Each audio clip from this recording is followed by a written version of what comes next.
السلام علیکم ورحمۃ اللہ وبرکاتہ۔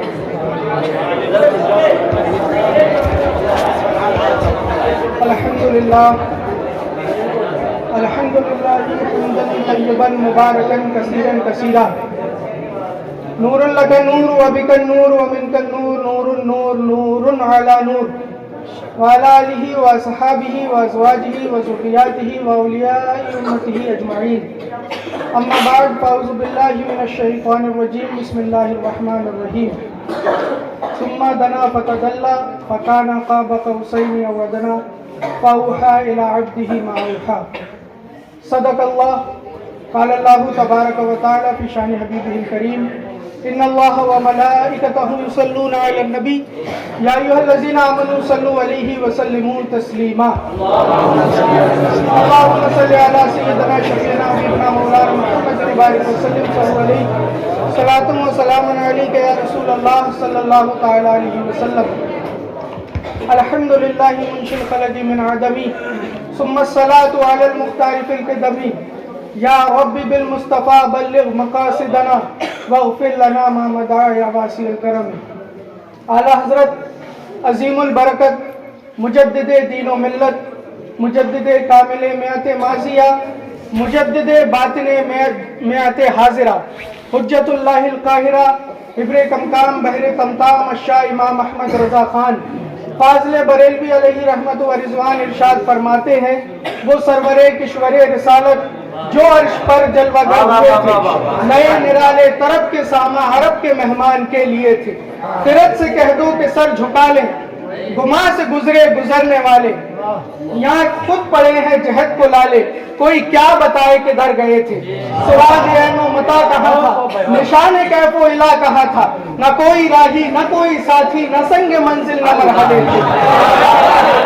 امانے ان کا کہ جھوٹے نقطوں تم اول آخر کی پھیر میں ہو، محیط کی چال سے تو پوچھو کدھر سے آئے کدھر گئے۔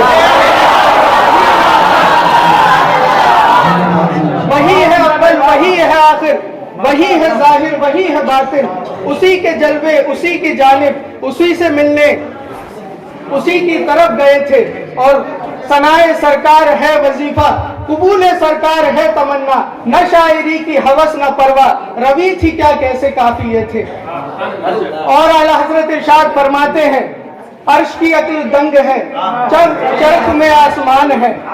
عرش کی عقل دنگ ہے چرخ میں آسمان ہے، جانے مراد اب کدھر ہائے تیرا مکان ہے۔ وہ جو نہ تھے تو کچھ نہ تھا، وہ جو نہ ہو تو کچھ نہ ہو، جان ہے وہ جہان کی جان ہے۔ یہ ایک لطف والا واقعہ ہے اور لطف والی محفل ہے، تو دو تین شعر لطف والے میں پڑھنا چاہتا ہوں اور اس کے بعد تھوڑی دیر آپ کی خدمت کر کے اپنی جگہ لوں گا۔ دو تین شعر پڑھتا ہوں، بالخصوص جامعہ کے تمام اساتذہ کی توجہ کا طالب۔ جان عالم شافع روز جزا کو دیکھ کر، جان عالم شافع روز جزا کو دیکھ کر، وجد میں ہے اہل محشر مصطفیٰ کو دیکھ کر۔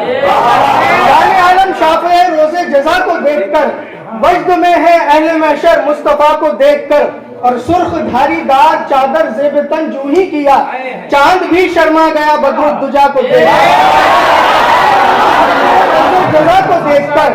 وجد میں ہے اہل محشر مصطفیٰ کو دیکھ کر، سرخ دھاری دار چادر زیب تن جو ہی کیا، چاند بھی شرما گیا بدر الدجا کو دیکھ کر، چاند بھی شرما گیا بدر الدجا کو دیکھ کر۔ اور یہ وہ شعر ہے جس کے لیے یہ کلام کہا گیا، جان عالم شافع روز جزا کو دیکھ کر، جان عالم شافع روز جزا کو دیکھ کر، وجد میں ہے اہل محشر مصطفیٰ کو دیکھ کر، سرخ دھاری دار چادر زیب تن جو ہی کیا، چاند بھی شرما گیا بدر الدجا کو دیکھ کر، اور کس قدر تسکین ملتی تھی نبی کے قلب کو، کس قدر تسکین ملتی تھی نبی کے قلب کو، مرتضیٰ والفاطمہ وابناہما کو دیکھ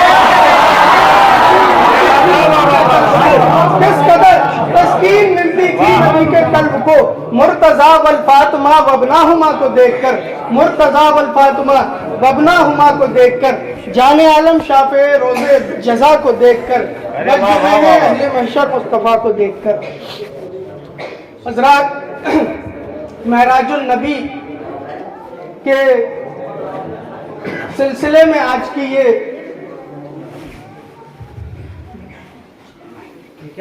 باوقار محفل کا انعقاد کیا گیا، جس میں ہم اور آپ شرکت کی سعادتیں حاصل کر رہے ہیں۔ اصل میں معراج النبی ہے کیا؟ نبی پاک صلی اللہ تعالی علیہ وسلم جب اس دنیا میں تشریف لائے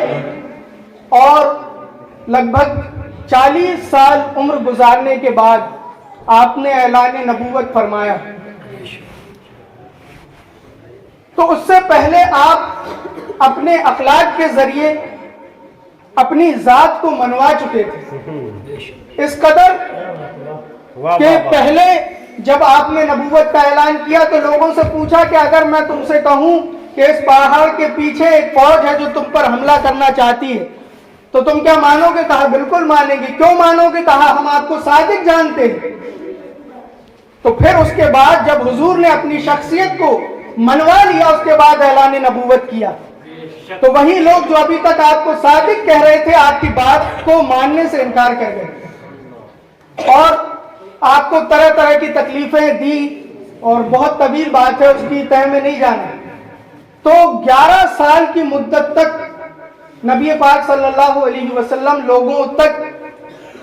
جو ہے اسلام کی دعوت کو پہنچاتے رہے، اور جو خوش عقیدہ لوگ تھے وہ مانتے رہے، جو بد عقیدہ تھے وہ جھٹلاتے رہے۔ ایک مدت کے بعد تقریباً جب 11 سال ہو گئے تو آپ نے یہ اللہ رب العزت کے حکم کی طرف سے کہ اب یہاں نہیں بلکہ آس پاس کے علاقوں میں جا کر کے دین کی تبلیغ کی جائے، تو نبی پاک صلی اللہ علیہ وسلم نے طائف کی طرف جانے کا ارادہ کیا کہ یہاں مکہ کے جاہل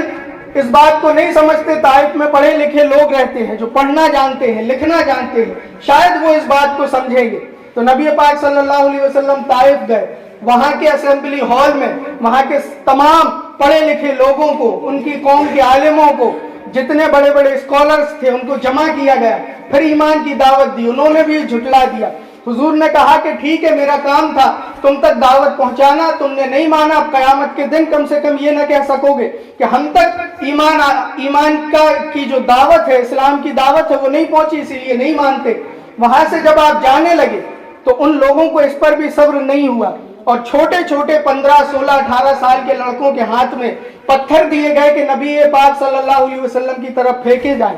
اور آپ کو سنگسار کر دیا جائے۔ اتنے پتھر مارے گئے کہ نبی پاک صلی اللہ علیہ وسلم کا پورا جسم لہو لہان ہو گیا، یہاں تک کہ آپ کے نالین پاک میں خون جم گیا۔ پھر اس حالت میں نبی پاک صلی اللہ علیہ وسلم وہاں سے واپس تشریف لائے تو بہت غمگین ہوئے کہ میں نے مکہ کے لوگوں تک اسلام کو پہنچایا، ان لوگوں نے ماننے سے انکار کر دیا۔ میں طائف گیا، وہاں کے لوگوں سے بھی میں نے وہاں کے لوگوں کو دعوت دی، ان لوگوں نے بھی ماننے سے انکار کر دیا، تو بہت غمگین ہوئے۔ تو نبی پاک صلی اللہ علیہ وسلم کے اسی غم کو دور کرنے کے لیے اللہ رب العزت نے پھر اپنے حبیب کو معراج عطا فرمایا، اور یہ معراج کی ایک سیر ہے جس کو اللہ رب العزت نے سورہ بنی اسرائیل میں یاد بھی اسی طرح سے کیا، سبحان الذی اسری بعبدہ۔ یہ ایک سیر ہے جو نبی پاک صلی اللہ علیہ وسلم کو پورے عالم کی کرائی گئی، اور پھر اس کے بعد اپنے دیدار سے سرفراز فرمایا نبی پاک صلی اللہ علیہ وسلم۔ اچھا، ابھی مفتی صاحب قبلہ ارشاد فرما رہے تھے کہ آپ لوگ سبحان اللہ نہیں بولتے، ہماری محفلوں کا حل نہیں نکلتا، تو یہی وہ شب معراج کی رات ہے جب ہمیں یہ تحفہ ملا تھا کہ اگر کوئی سبحان اللہ بولے گا تو اس کے نام کا جنت میں درخت لگا دیا سبحان اللہ بولا جائے گا، سبحان اللہ بولا جائے گا۔ جب نبی پاک صلی اللہ علیہ وسلم کو سجایا جا رہا تھا،